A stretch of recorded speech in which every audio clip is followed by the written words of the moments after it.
eo amin'ny pejim-baovao ny toe-karena kosa sanedy nanomboka omaly ny fionana ara-toe-karena teo amin'ny mpandraharaha malagasy sy ny mpandraharaha italiana.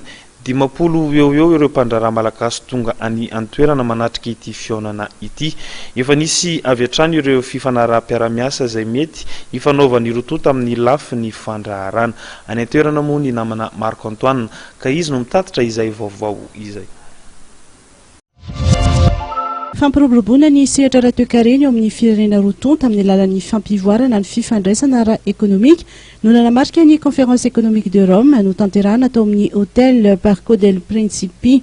Fifanomezan-toky amin'ny fiara-miasan'ny sehatra tsy miankina italiana sy malagasy ary koa fifanomezan-tanana amin'ny fampandrosoana no nivohitra tamin'ny gabarin'ny flo Erajonarmapiana nandritra ny kabary fanokafana. Efa misady moa ankehitriny ny finiavan'ny italiana andraraha aty Madagasikara raha ny namarany flo malagasy ary varavarana misokatra ihany koa ny mpandraraha malagasy sy ny sehatra lehibe toy itony. Fotoana tena azahoantsika mivelatra mihitsy mikaka izao mba hitanao fampandrosoana firenena. Tsy voalohany tsika nanao anio fa tika aloha manamarika fa dia tena manana endrika manokana mihitsy ny tian'vality satria dia ny olona mihazakazaka ho tonga ary mifanesika mihitsy ary voatery novanaka ty mihitsy ary ty toerana ty satria dia atao anatin'ny herinandro dia tena mitombo tsy tavevelo ny fisoratany anarana ny tonga ny fiainana.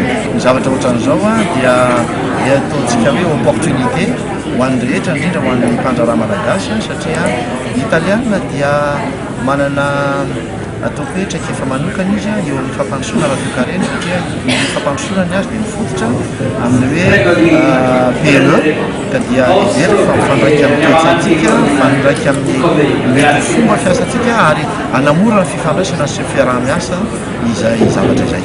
Mihoatra ny efajato ny mpandray anjara italiana tonga nanatrika ity conférence androany ity teto Rome ho an'Andriamatoa Serovisione izay filohan'ny antemiran'ny varotra Italia Madagasikara dia afapo satria dia nisy ny fampanantenana nomeny ny fitondram-panjakana malagasy.